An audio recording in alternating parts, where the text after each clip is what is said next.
Lakeland resident Marcia Morse Mullins never imagined that her childhood interest in nature would blossom into a career making art from natural materials.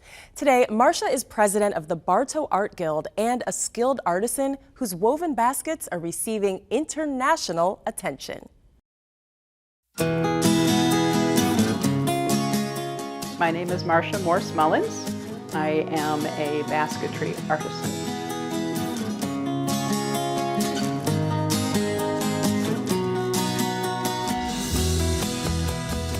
I grew up in Illinois. Both of my parents were scout leaders, so there was always a connection to the environment. We were always out camping and hiking and doing all those things that scouts do. And I became very focused on plants.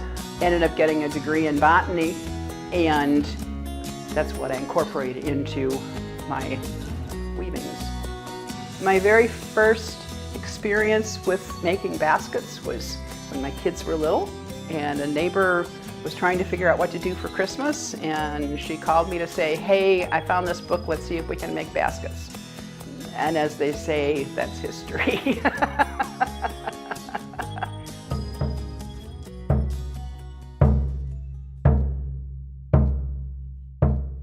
I went to an art festival and had this feeling in my chest that was like when you're at a parade and that big drum goes by and you can feel it pounding in your chest. That's what I was hearing and feeling, but it was something different. Turned out to be a Native American elder who was back behind his booth pounding on a freshly cut black ash log to make splint for his weavings. I got talking with him. Next thing I knew, he showed up at our house and said, pull on your muckers, find a saw, we're going out back.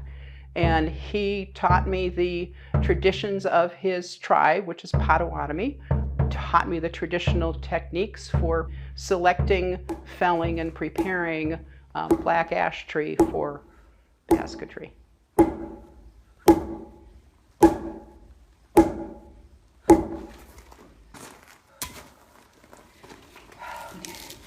Who needs aerobics when you can be in a black ash log? The most significant thing about the fiber art that Marcia does is she is trying to make an intentional connection with the natural world. Any art that does that, I think, resonates with people.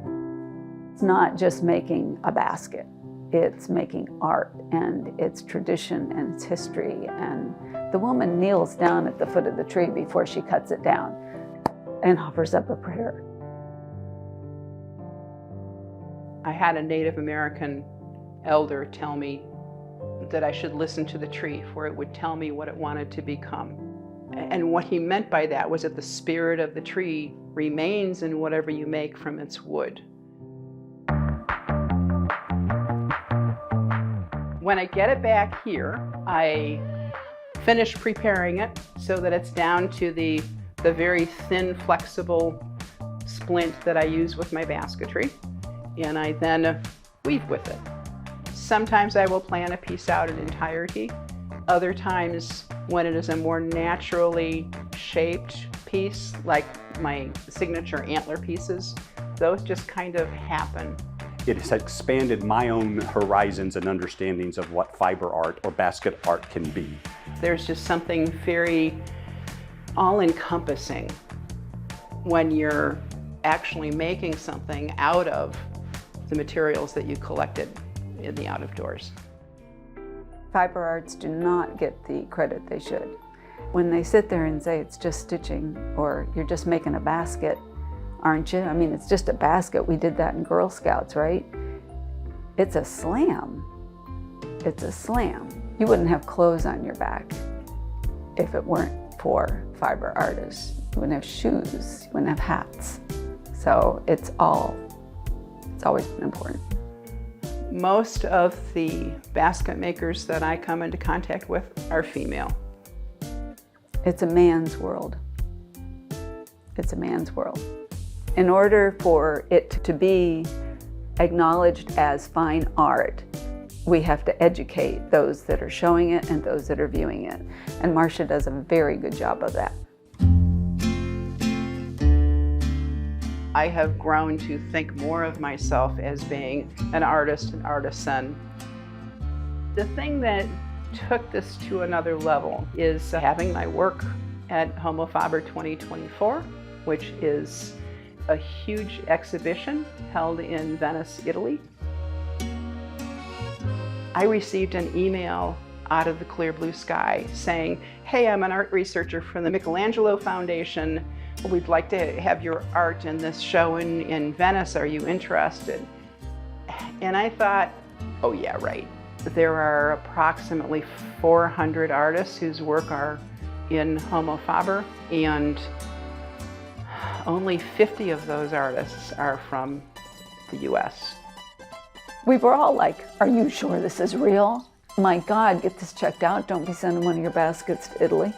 But it was real. It was real. Boy, once I got there, it was just a whole different world.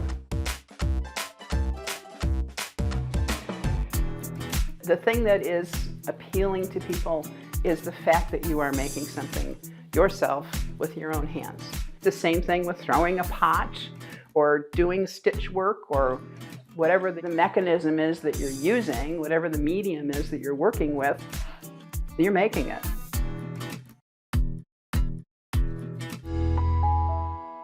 See more at borderweave.com.